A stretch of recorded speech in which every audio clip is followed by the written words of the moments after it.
Bem-vindos a mais um vídeo aqui no canal. Hoje, embarcaremos juntos em uma jornada fascinante pelo desconhecido, explorando um tema que tem intrigado mentes ao longo dos séculos: as 10 profecias prestes a se cumprir. Preparem-se para desvendar o véu que encobre o futuro, pois o que compartilharemos aqui promete revolucionar a forma como enxergamos o mundo.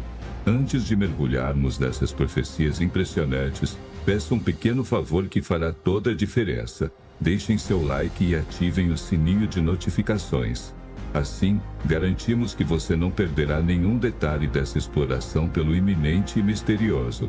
Acredite, cada previsão que vamos abordar merece sua atenção, e há uma razão crucial para isso. O conhecimento dessas profecias não é apenas uma busca pelo sensacionalismo, é uma busca pelo entendimento do nosso papel no vasto panorama do destino. Compreender o que está por vir não apenas nos oferece vislumbres intrigantes do futuro, mas também nos instiga a refletir sobre as escolhas que fazemos hoje. A importância desse conhecimento reside na capacidade de moldar nossas perspectivas, de nos prepararmos para desafios iminentes e, acima de tudo, de apreciarmos a grandiosidade do mistério que é a vida. Então, não apenas assistam, participem dessa jornada conosco. A cada profecia, a cada revelação, estaremos mais próximos de decifrar os enigmas que aguardam nosso caminho. Este é um convite para testemunhar o futuro se desdobrando diante de nossos olhos. Fiquem ligados, pois o que revelaremos a seguir pode redefinir sua compreensão do tempo e do espaço. Vamos explorar juntos essas profecias cativantes e descobrir o que o destino nos reserva. Evento profético número 1: o arrebatamento da Igreja. Para abordar essas 10 profecias, adotaremos a abordagem pré-tribulacionista do arrebatamento. O arrebatamento, conforme descrito na escatologia cristã, é um evento crucial em que Jesus Cristo chamará miraculosamente todos os cristãos, vivos e mortos, para se unirem a Ele. Todos os crentes são transformados instantaneamente e recebem corpos glorificados e imperecíveis. Esse evento repentino ocorrerá num piscar de olhos e inclui a ressurreição dos crentes falecidos e a transformação dos que estão vivos.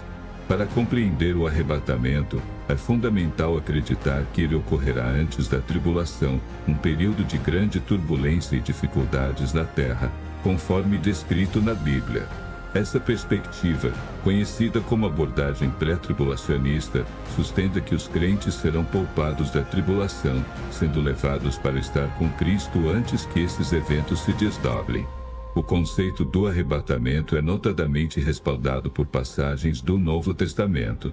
Em 1 Tessalonicenses 4, 16, 17, o apóstolo Paulo fornece uma descrição vívida: o Senhor mesmo descerá do céu com um brado, com a voz do arcanjo e com a trombeta de Deus, e os mortos em Cristo ressuscitarão primeiro. Depois nós, os vivos que ficarmos, seremos arrebatados juntamente com eles nas nuvens, para o encontro com o Senhor nos ares, e assim estaremos para sempre com o Senhor. Esta passagem enfatiza que o arrebatamento será um evento divino e miraculoso iniciado pessoalmente pelo próprio Senhor, não por um anjo ou qualquer outra entidade. Isso significa uma intervenção direta de Cristo nos assuntos do mundo. Além disso, a passagem tranquiliza os crentes de que aqueles que morreram em Cristo não serão esquecidos ou deixados para trás. Serão os primeiros a ressuscitar, destacando o papel fundamental da ressurreição no arrebatamento. Essa ressurreição não é apenas um despertar espiritual, mas envolve uma transformação do corpo físico, refletindo o poder e a glória da própria ressurreição de Cristo. Para os crentes, o arrebatamento é uma fonte de esperança e encorajamento, lembrando-os da vitória suprema de Cristo e da vida eterna prometida àqueles que nele confiam. No entanto, o momento exato do arrebatamento permanece um mistério. Embora a visão pré-tribulacionista do arrebatamento, conforme delineada no texto de 1 Tessalonicenses 4, 16, 18, seja uma crença amplamente aceita entre muitos cristãos, é importante reconhecer que há outras perspectivas dentro da escatologia cristã. Compreender essas visões divergentes destaca a diversidade de interpretação dentro da fé cristã. Outras visões notáveis da fé cristã incluem o arrebatamento pós-tribulação, que sustenta que os cristãos passarão pela tribulação e serão arrebatados no final. O arrebatamento no meio da tribulação, cujos defensores acreditam que ocorrerá no meio da tribulação, e o arrebatamento pré-ira, que sugere que o arrebatamento acontecerá entre a metade da tribulação e antes que a ira de Deus seja derramada nas últimas fases. O amilenarismo e o pós-milenarismo são outras visões que têm entendimentos diferentes do milênio e da sequência dos eventos do fim dos tempos, com menos ênfase em um evento de arrebatamento, conforme concebido no pré-tribulacionismo.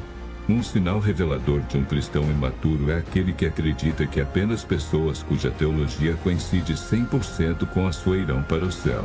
A verdade é que no céu haverá pessoas cuja teologia não coincide 100% com a sua. É vital para os cristãos reconhecerem que a escatologia, assim como muitos assuntos teológicos, é complexa e multifacetada. No céu, podemos esperar encontrar crentes de várias denominações e origens, com diferentes compreensões teológicas. É crucial não deixar que essas diferenças levem à divisão ou hostilidade entre os crentes. Em vez disso, nosso amor compartilhado pelo Senhor Jesus Cristo deve nos unir. O segundo evento profético é a construção do terceiro templo. A história segue uma linha, teve um começo e terá um fim. Deus tem a história em uma linha do tempo, conforme atestado pela Bíblia. Ela nos assegura dessa realidade, de que estamos nos movendo ao longo de uma linha do tempo de eventos proféticos agendados. Dentro dessa linha do tempo e nas Escrituras, especialmente na escatologia cristã, vemos repetidamente a menção de um templo. Este templo torna-se um protagonista central na narrativa dos últimos tempos, um ponto focal de expectativa e advertência. Os textos proféticos apontam para um tempo em que o templo se erguerá novamente em Jerusalém, cumprindo tanto a profecia quanto catalisando eventos que se desdobram. O reaparecimento do templo nos últimos tempos não é uma simples recorrência histórica, é um compromisso divino, um momento crucial no plano redentor de Deus. Enquanto nos encontramos vivendo à sombra dessas promessas proféticas, o papel do templo nos eventos em desdobramento da história torna-se cada vez mais evidente. De acordo com a escatologia cristã e com base nas crenças e referências bíblicas judaicas tradicionais, espera-se que o terceiro templo seja construído no Monte do Templo em Jerusalém, um local de profundo significado religioso para cristãos e judeus. A construção do terceiro templo é vista como o cumprimento direto da profecia bíblica, especialmente aquelas em Daniel 9, 27 e Mateus 24, 15, onde um lugar sagrado ou templo é mencionado no contexto dos eventos do fim dos tempos. Quando isso se concretizar, confirmará a confiabilidade da Bíblia e a certeza dos planos de Deus.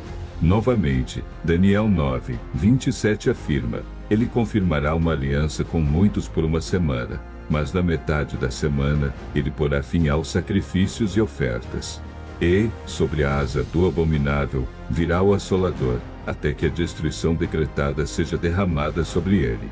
Mateus 24, 15, 16 diz: quando, pois, virdes o abominável da desolação de que falou o profeta Daniel, no lugar santo, quem lê entenda, então, os que estiverem na Judeia fujam para os montes.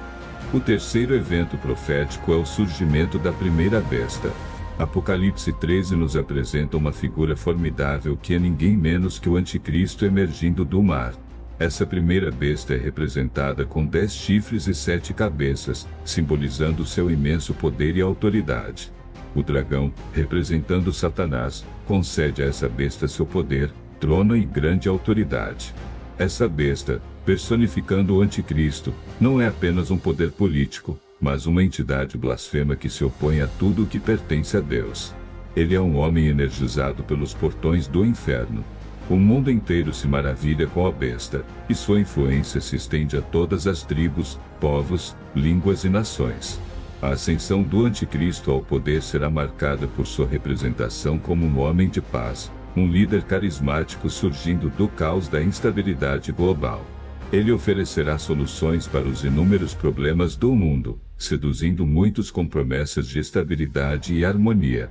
É importante observar a necessidade desesperada do mundo por paz neste momento e também considerar a descrição bíblica de como o anticristo surgirá como um homem de paz. Embora eu não afirme que o anticristo virá em 2024, a verdade é que não sei quando ele virá.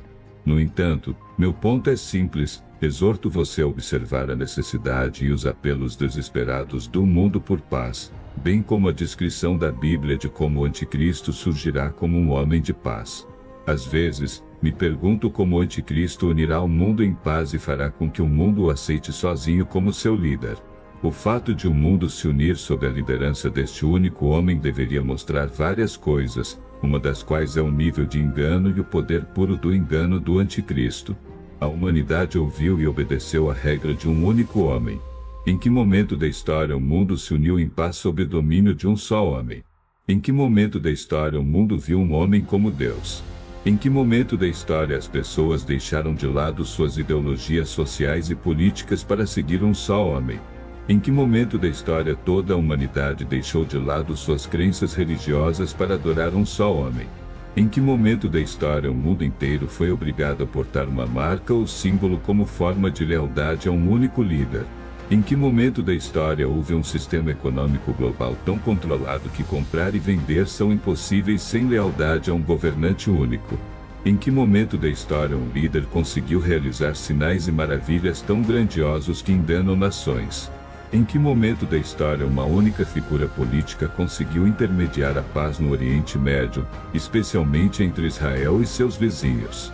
Em que momento da história um líder se elevou com tal carisma e autoridade que seu domínio foi aceito em diversas e frequentemente conflitantes fronteiras culturais? A Bíblia nos diz quando isso ocorrerá, e em Apocalipse 13 com a introdução do Anticristo. O quarto evento profético é o surgimento da segunda besta. Após a primeira, surge a segunda besta da terra, que é o falso profeta, um líder religioso que direciona os habitantes do mundo a adorarem a primeira besta. O falso profeta realiza grandes sinais, chegando a fazer fogo descer do céu diante dos homens. Ele engana aqueles que habitam na terra por meio desses sinais. Crucialmente, essa besta implementa a infame marca da besta. Sem ela na mão direita ou na testa, ninguém pode comprar ou vender. Essa marca, o nome da besta ou o número do seu nome, torna-se um símbolo de lealdade ao anticristo. O falso profeta, por meio de maravilhas enganosas e controle econômico rigoroso, leva o mundo a uma maior rebelião contra Deus. Nessas duas bestas, vemos a culminação do poder mundano e da falsa religião, estabelecendo o cenário para a batalha espiritual final. O quinto evento profético é a Grande Tribulação. A tribulação é um período de 7 anos, que não se inicia imediatamente após o arrebatamento, mas sim após um tratado de paz entre Israel e seus vizinhos, mediado pela primeira besta. Essa era é marcada por um mal desenfreado, incluindo desastres naturais, guerras e doenças, culminando com o anticristo como seu epicentro. Ela serve para alertar a humanidade sobre o iminente julgamento de Deus e inclui-o. Apesar de seus horrores, será um período de despertar espiritual significativo, marcado pelo surgimento de duas testemunhas de Deus. Vários eventos importantes são esperados durante esse período, incluindo a aparição dos 4 cavaleiros do Apocalipse, representando conquista, guerra, fome e morte. O toque de 7 trombetas, cada uma sinalizando diferentes julgamentos e catástrofes. A ascensão de Abaddon, também conhecido como o Destruidor, que lidera um exército de gafanhotos causando pragas e sofrimento, e o derramamento de 7 taças da ira de Deus, resultando em destruição adicional e pragas. Esses eventos estão entre muitos que caracterizam esse período tumultuado. Nosso Senhor Jesus Cristo, ao falar sobre o período da grande tribulação, afirma em Mateus 24, 22, se aqueles dias não fossem abreviados, nenhuma carne se salvaria, mas, por causa dos escolhidos, serão abreviados aqueles dias. Em outras palavras, Jesus está dizendo que a grande tribulação será tão severa que, se permitida a continuar indefinidamente, ninguém sobreviveria. Acredito que, como cristãos, subestimamos profundamente a escala e a veracidade da grande tribulação. É um momento que o mundo nunca viu, tão severo que todo o céu fica em silêncio por meia hora. Lucas 21, 26 aborda o impacto emocional e psicológico extremo que esse período terá sobre a humanidade. O versículo afirma: os homens desmaiarão de terror, apreensivos com o que estará sobrevindo ao mundo, pois os poderes celestiais serão abalados. Reflete o intenso temor e apreensão que as pessoas experimentarão em resposta aos eventos sem precedentes e catastróficos que ocorrerão durante a tribulação. Esse medo não se deve apenas às calamidades terrenas, como guerras, pragas e desastres naturais, que fazem parte da narrativa da tribulação, mas também às perturbações cósmicas. Os poderes celestiais serão abalados, que simbolizam a agitação da ordem estabelecida das coisas. O sexto evento profético é a abominação da desolação durante a tribulação, conforme mencionado em Mateus 24, 15, 18, quando, pois, virdes estar no lugar santo a abominação desoladora, predita pelo profeta Daniel. Quem lê, atenda. Então, os que estiverem na Judeia fujam para os montes. Quem estiver sobre o eirado não desça a tirar de casa alguma coisa, e quem estiver no campo não volte atrás para buscar a sua capa. A abominação da desolação, vista através de uma perspectiva futurista na profecia bíblica, especialmente no livro de Daniel e nos evangelhos, representa um momento crítico nos eventos do fim dos tempos. Este evento ocorre no meio da grande tribulação. A abominação da desolação representa um ato grave de sacrilégio, onde o anticristo, a primeira besta que analisamos anteriormente neste sermão, proclama-se como Deus nos confines sagrados do reconstruído templo judeu em Jerusalém. Esse evento, profetizado em Daniel 9, 27, serve como um ponto de virada profundo durante o período da tribulação. Ele anuncia um tempo de intensificada perseguição e sofrimento. Esse ato de profanação não é apenas um gesto simbólico, mas uma escalada tangível e significativa na sequência de eventos proféticos, sinalizando a aceleração dos tempos finais e o julgamento iminente de Deus. Marca uma junção crucial na narrativa em desdobramento da profecia bíblica, destacando a gravidade dos tempos e a necessidade urgente de compreensão e preparo espiritual entre os crentes. O sétimo evento profético é a segunda vinda do Senhor Jesus Cristo, conforme descrito em Apocalipse 19: e vi o céu aberto, e eis um cavalo branco. O que estava assentado sobre ele chama-se Fiel e Verdadeiro, e julga e peleja com justiça.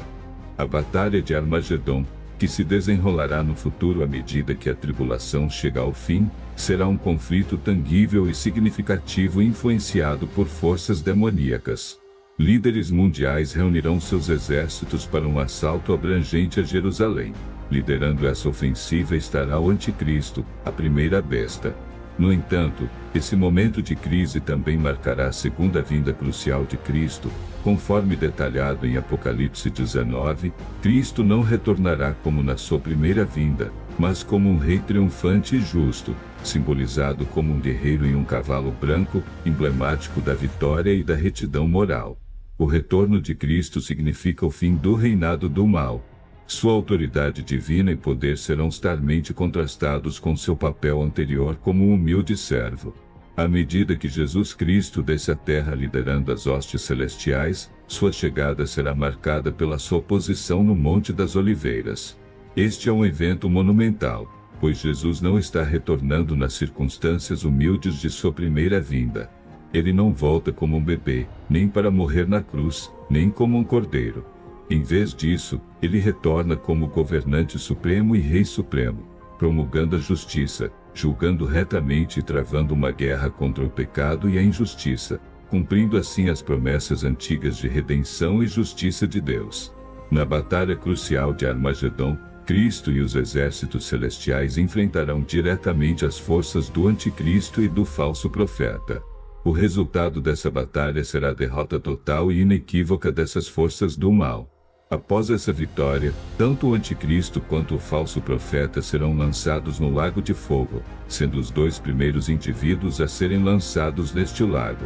Após a batalha decisiva, Satanás, a fonte da decepção e do mal, será contido por 1000 anos no lago de fogo.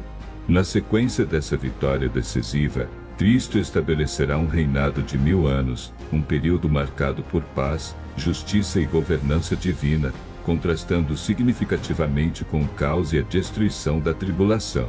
Este evento não apenas destaca o cumprimento da profecia bíblica, mas também enfatiza a vitória final do bem sobre o mal, marcando o início do reinado de Cristo e a vindicação da justiça divina. O oitavo evento profético é o reino e reinado milenar de Jesus Cristo. Ele está profetizado para reinar na Terra por literalmente 1000 anos, um conceito fortemente apoiado por 6 menções específicas em Apocalipse 22, 7. Esse período, conhecido como Reino Milenar, promete uma era transformadora de paz e retidão. Imagine um mundo sob o governo de Cristo, sem medo, sem necessidade de trancar portas, em um ambiente físico e espiritual perfeito. O reino milenar será marcado por completa paz e pela restrição de Satanás, distinguindo-se da paz temporária da grande tribulação, que é apenas uma calma enganosa trazida pelo anticristo. Apocalipse 20 enfatiza repetidamente a importância do milênio, visualizando-o como uma utopia prática com Jesus reinando, trazendo alegria, paz e prosperidade. Este será um tempo com 2 categorias de pessoas, aquelas com corpos glorificados e aquelas com corpos terrenos naturais, sobreviventes da grande tribulação. Apesar de experimentarem esse governo divino, alguns se rebelarão contra Jesus após a liberação de Satanás no final do milênio. No entanto, nossa atenção está voltada para a glória do reinado milenar. A visão do profeta Isaías em Isaías 11 oferece um vislumbre desse período, retratando um mundo harmonioso onde inimigos naturais coexistem pacificamente e crianças interagem com segurança com animais selvagens. Nessa era, o conhecimento do Senhor encherá a terra como as águas cobrem o mar. O reinado milenar trará mudanças profundas à vida humana. As pessoas viverão muito mais tempo, lembrando a era pré-diluviana.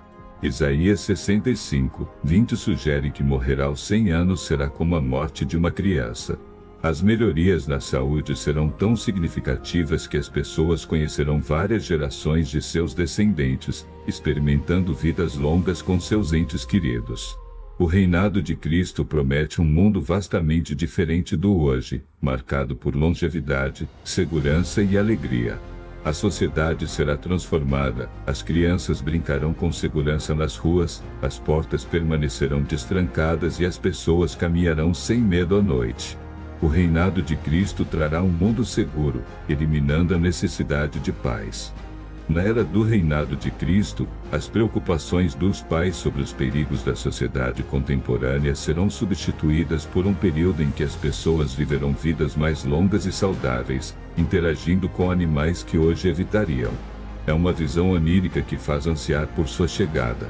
O reinado de Cristo será uma época de segurança, longevidade e conexões familiares, onde a alegria do Senhor cobre a terra. Essa profecia nos enche de expectativa por um mundo sob o governo justo do Rei Jesus, um mundo de completa felicidade e segurança. O reino milenar é a promessa de uma terra transformada, um farol de esperança e um testemunho do plano de Deus para a humanidade. Imediatamente após o reino milenar e reinado, Satanás será solto. A Bíblia afirma, em Apocalipse 20,7, 10, que após os 1000 anos, Satanás será libertado de sua prisão e sairá para enganar as nações, Gog e Magog, para reuni-las em batalha. Eles cercarão o acampamento dos santos e a cidade amada, e fogo descerá do céu e os devorará. O diabo, que os enganou, será lançado no lago de fogo, onde a besta e o falso profeta já estão, e serão atormentados dia e noite para todo sempre. Este é o 9º evento profético, o julgamento do grande trono branco, conforme retratado em Apocalipse 20,11, 15, um evento fundamental na escatologia cristã. O julgamento do grande trono branco envolve todos os mortos, grandes e pequenos, que estarão diante de Deus. Neste momento, livros serão abertos, incluindo o livro da vida, e os mortos serão julgados de acordo com suas obras registradas nesses livros. Aqueles que não forem encontrados no livro da vida enfrentarão a segunda morte, sendo lançados no lago de fogo. Este evento é distinto do Tribunal de Cristo, ou Bema, descrito em 2 Coríntios 5,10 e Romanos 14,10, que é especificamente para os crentes em Jesus Cristo. O julgamento do grande trono branco, por outro lado, destina-se àqueles que não colocaram sua fé em Cristo para a salvação. É um momento de imensa gravidade, onde cada indivíduo enfrenta uma avaliação final de suas vidas terrenas na eternidade, onde o tempo não é uma restrição. Este julgamento pode se desdobrar meticulosamente, com a vida de cada pessoa minuciosamente revisada. A gravidade deste momento, onde cada ação e escolha é escrutinizada, destaca a seriedade com que a vida e a fé serão avaliadas. No novo céu e na nova terra, conforme descrito em Apocalipse 21,1:4, João descreve uma visão inspiradora de um novo céu e uma nova terra, marcando o fim do primeiro céu e da primeira terra. Essa visão inclui a descida da Santa Cidade, a Nova Jerusalém, belamente como uma noiva preparada para seu marido. O texto destaca enfaticamente a presença íntima de Deus com a humanidade, ressaltando a profunda proximidade que experimentaremos com Deus nessa nova realidade. Esse evento evoca emoções indescritíveis ao testemunharmos a magnífica descida da Cidade Santa. O ambiente extraordinário será preenchido com cores nunca vistas e materiais desconhecidos, ao lado de seres notáveis, nos lembrando das criaturas vivas em Ezequiel, com 4 faces e corpos cobertos de olhos, retratando um vislumbre das maravilhas celestiais que poderemos encontrar. Essa nova existência implica uma mudança transformadora para nós também. Evoluiremos de mortais para imortais, experimentando uma transição do corruptível para o incorruptível. Essa mudança é essencial, pois nossos corpos atuais, manchados pelo pecado, não podem suportar a glória de Deus no céu. Veremos nossos entes queridos em perfeita saúde, livres de doenças e enfermidades. A ideia de testemunhar entes queridos em bem-estar eterno, especialmente depois de vê-los sofrer na terra, traz imenso conforto e alegria. Nossos novos corpos nos permitirão suportar a presença de Deus. Em Êxodo 33,18-23, Moisés não pôde ver o rosto de Deus e viver, mas no céu veremos Deus face a face. A cena será repleta de querubins, serafins e incontáveis anjos, todos proclamando a santidade de Deus. No céu, obteremos uma compreensão completa da presença orientadora de Deus em nossas vidas terrenas. Veremos como Ele nos afastou de danos e más escolhas, e nos abençoou além de nossa compreensão. Essa percepção aprofundará nossa apreciação pela constante companhia e provisão de Deus. A descida da Nova Jerusalém marca nossos momentos finais antes de entrar na eternidade, um tempo de paz incomparável. Essa paz contrasta drasticamente com as lutas e ansiedades do nosso mundo atual. No céu, cada dia superará o melhor dia na terra, oferecendo alegria, amor e paz ilimitados. Essa bem-aventurança eterna é uma partida marcante das alegrias e tristezas temporárias da vida terrena. A realização de estar no céu, finalmente alcançando esse paraíso prometido, nos encherá de admiração e gratidão. Muito obrigado por dedicarem seu tempo a explorar essas profecias incríveis conosco. Se vocês encontraram valor neste conteúdo, compartilhem com amigos e familiares. A disseminação do conhecimento é uma poderosa forma de enriquecer a jornada de todos nós. Além disso, ao compartilhar, vocês contribuem para que mais pessoas se conectem a essas intrigantes previsões, ampliando a discussão e proporcionando uma experiência enriquecedora para outros curiosos como vocês. Não se esqueçam de ficar de olho no próximo vídeo que vai surgir na tela. Até lá, continuem explorando o desconhecido e compartilhando a sabedoria.